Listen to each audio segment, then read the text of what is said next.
ഇവിടെ നേർച്ചയിടേണ്ടി വരുമോ?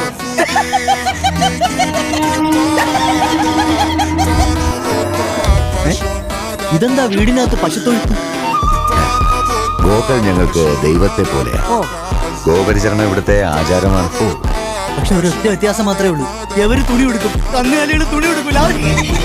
ഇവിടെ നോണൊന്നും ഇല്ലേ? ഞങ്ങൾ വെജിറ്റേറിയൻ ഫാമിലിയാ. എന്തോന്ന് വെജിറ്റേറിയൻ? ഒരു പശുവിനെ തലക്കടിച്ചൊന്ന് കറി വെച്ചു.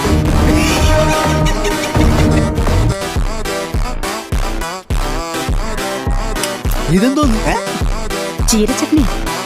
കളർ കണ്ടപ്പോ ഞാൻ വിചാരിച്ചു ചാണകമാണെന്ന്. വയസ്സാം കാലത്ത് അങ്ങനെ ഒറ്റയ്ക്കങ്ങ് സൂചിക്കാണ് കള്ളേ.